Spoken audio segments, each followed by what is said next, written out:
السلام علیکم. سبسکرائب ختم نبوت محمد شہزاد اردو بیانات اور پشتو بیاناتوں کے لیے ہمارا چینل کو سبسکرائب کرو. جزاک. میں نے جو آیت آپ کے سامنے خطبے میں پڑھی ہے میں اس کا خلاصہ دینے لگا ہوں، توجہ رکھنا. یہ آیت ختم نبوت کہلاتی ہے.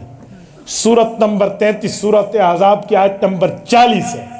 اس آیت میں رب کریم نے رسالت مآب کی ختم نبوت کو ایک خاص پیرائے میں بیان فرمایا مردوں میں حضور کسی کے والد نہیں ہیں لیکن اللہ کے رسول ہیں اور آخری نبی ہیں. تو یہ تین باتوں کا آپس میں جوڑ کیا ہے؟ سیدھا کہہ دیا جاتا آخری نبی ہیں، تو یہ دو باتیں پہلی والی کیوں آئی ہیں؟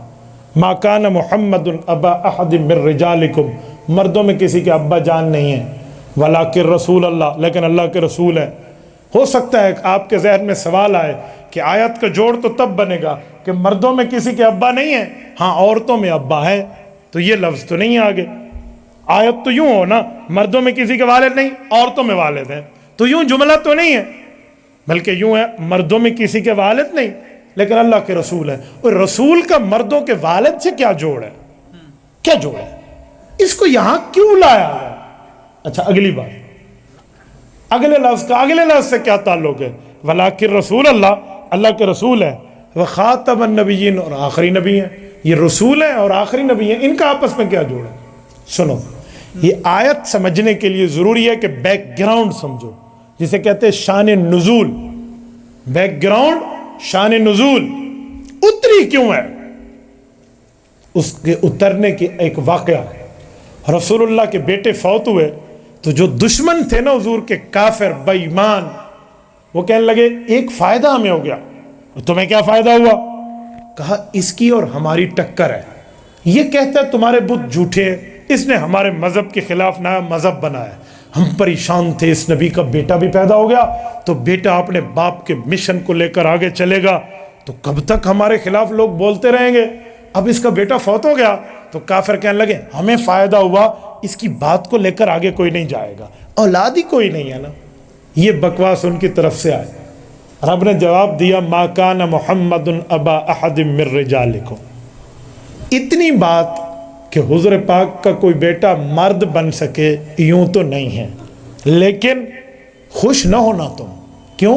تمہاری خوشی اس بنیاد پہ ہے نا کہ باپ کی بات کو نسل لے کر آگے جائے گی اور وہ بیٹا ہے. فرمایا یوں نہیں ہے، ولیکن رسول اللہ، 1 2 3 4 5 10 بیٹے لے کر آگے چلیں تو کیا چلنا ہوا؟ حضور کے لیے تو رسالت کا رتبہ ہے، اور رسول کے ماننے والی تو پوری امت ہوتی ہے، اس کا مشن پوری امت لے کر چلے گی.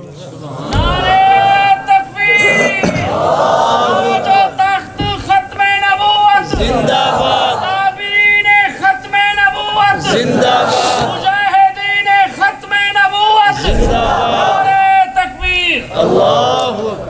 ما کان محمد ابا احد من رجالکم، مردوں میں کسی کے ابا نہیں، لیکن تمہیں خوشی منانے کی ضرورت نہیں ہے. کیوں؟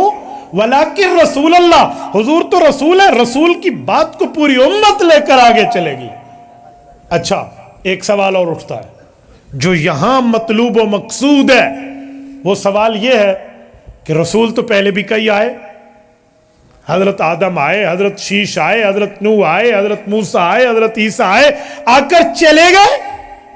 بعد میں نیا نبی آیا، نئی شریعت آئی، نئے احکام آئے. اگر حضور پاک بھی رسول ہیں تو ایک امت ایک وقت تک چلے گی اس کے مشن کو لے کر. اس کے بعد نیا نبی آئے گا، حضور کا مشن ختم، نیا نبی کا مشن شروع. فرمائے جی نہیں، اتنے دانت نہ بجاؤ، اتنی بغلیں نہ بجاؤ، یوں خوش نہ ہونا. ولیکن رسول اللہ، یہ تسلیم ہے کہ حضور اللہ کے رسول ہے، لیکن اگلا جملہ سنو، وخاتم النبیین، آخری نبی ہیں. قیامت تک اسی کا مشن چلتا چلتا چلتا رہے گا. وَكَانَ اللَّهُ بِكُلِّ شَيْءٍ عَلِيمًا.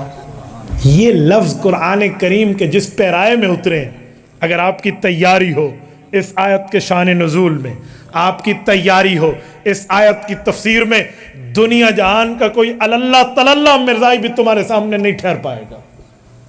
یہ کوئی بات ہے؟ ہمیں اپنے مشن پر، اپنے عقیدے پر، اپنے نظریے پر دلائل ازبر ہونے چاہیے. کل قیامت میں اگر گناہوں کا سوال ہونا تو شاید اگر کوئی مجاہد ختم نبوت یہ بات پیش کرے کہ یا اللہ ہو سکتا ہے کچھ گناہ بھولے سے توبہ میں رہ گئے ہوں، لیکن میں نے تیری نبی کی نبوت پر پہرہ داری کی ہے، مجھے قوی امید ہے اللہ کی رحمت سے کہ اللہ تعالیٰ وہ گناہ بھی بخش دے گا۔ لیکن اپنے دامن میں رسول اللہ کی پہرہ داری کو تو لائے نا، اپنے دامن میں رسول اللہ صلی اللہ علیہ وسلم کے تحفظ کو تو لائے نا، یہ تو ہمیں نظر نہیں آ رہا۔